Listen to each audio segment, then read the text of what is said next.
فاسألوا أهل الذكر إن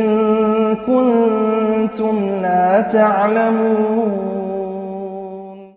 خانقاہ عالیہ عارفیہ سید سلامہ شریف سے ایک ماہنامہ خضر راہ اردو اور ہندی دونوں زبانوں میں شائع کیا جاتا ہے۔ فروری 2019 کے ہندی ماہنامہ میں علم غیب کے تعلق سے عقائد العزیز سے ایک چیپٹر نقل کیا گیا، جسے بعض احباب غلط فہمی کے شکار ہو گئے، جس کی وضاحت کے لیے ہم آپ کے سامنے ہیں۔ سلسلہ چشتیہ صفویہ کے ایک عظیم بزرگ عارف باللہ حضرت محمد عزیز اللہ عزیز صفی پوری قدس اللہ سرہ نے اپنی کتاب عقائد العزیز میں ایک ہیڈنگ علم غیب کا عقیدہ کے تحت لکھا کہ علم غیب نہ ملائکہ کو ہے، نہ انبیاء کو، نہ اولیاء کو، نہ جنات کو۔ اسی کے اخیر میں آپ نے اپنی اس بات کی وضاحت کرتے ہوئے لکھا کہ ملائکہ اور انبیاء و اولیاء کو جو علم حاصل ہوتا ہے اسے علم لدنی کہتے ہیں، علم غیب نہیں کہتے۔ اسی کے بعد دوسری ہیڈنگ حضرت صلی اللہ تعالیٰ علیہ وسلم کے علم لدنی کا عقیدہ کے تحت لکھا، میں عقیدہ رکھتا ہوں کہ ہمارے پیغمبر حضرت محمد رسول اللہ صلی اللہ تعالیٰ علیہ وسلم کو علم اولین و آخرین سب دیا گیا، اور آپ کو ما کان و ما یکون کا علم حاصل تھا۔ عقائد العزیز میں یہ دونوں باتیں چونکہ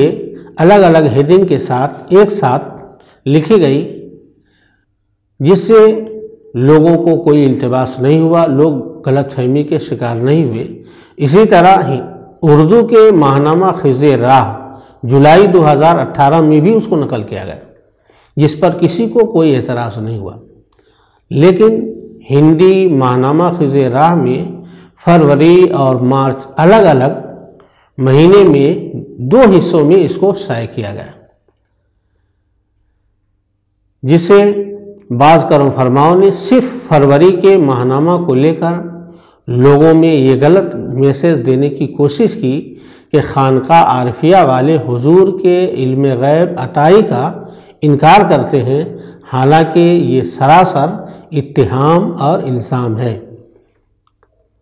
ان کرم فرماؤں سے ہماری گزارش ہے کہ جہاں وہ لوگوں کو فروری کا ماہنامہ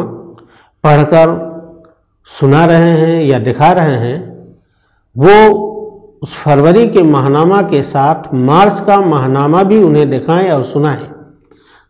تاکہ لوگوں کا کنفیوژن اور غلط فہمی دور ہو اور التباس ختم ہو۔ بات صرف اتنی ہے کہ صاحب عقائد العزیز نے علم غیب عطائی کی تعبیر علم لدنی سے کی ہے، اور نبی کریم علیہ الصلاۃ والتسلیم کے لیے لفظ علم غیب کے استعمال سے احتراز کیا ہے، پرہیز کیا ہے، جس کی وجہ صرف اتنی ہے کہ جب مطلق لفظ علم غیب بولا جاتا ہے تو اس سے اللہ تعالیٰ کا علم ذاتی مراد ہوتا ہے۔ اس ایہام سے بچنے کے لیے انہوں نے علم غیب کا استعمال نہیں کیا ہے۔ یہ بھی بات سمجھنے کی ہے کہ بعض الفاظ ایسے ہوتے ہیں کہ جن کا معنی، جس کا مفہوم مخلوق پر مکمل صادق آتا ہے، لیکن پھر بھی وہ لفظ اس مخلوق کے لیے نہیں بولا جاتا ہے۔ فاضل بریلوی لکھتے ہیں، حضور صلی اللہ علیہ وسلم قطعاً بے شمار غیوب و ما کان و ما یکون کے عالم ہیں، مگر عالم الغیب صرف اللہ عز و جل کو کہا جائے گا۔ جس طرح حضور اقدس صلی اللہ علیہ وسلم قطعاً عزت و جلالت والے ہیں، تمام عالم میں ان کے برابر کوئی عزیز و جلیل ہے نہ ہو سکتا ہے، مگر محمد عز و جل کہنا جائز نہیں، بلکہ اللہ عز و جل و محمد صلی اللہ علیہ وسلم کہا جائے گا۔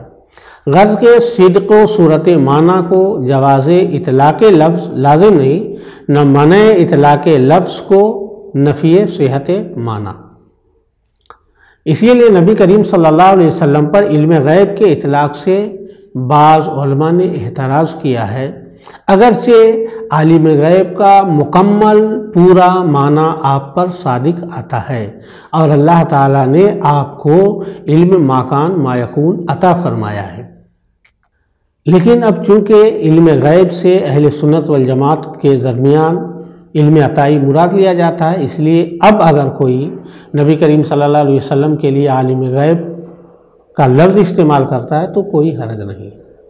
زیب سجادہ خانقاہ عالیہ عارفیہ حضور داعی اسلام شیخ ابو سعید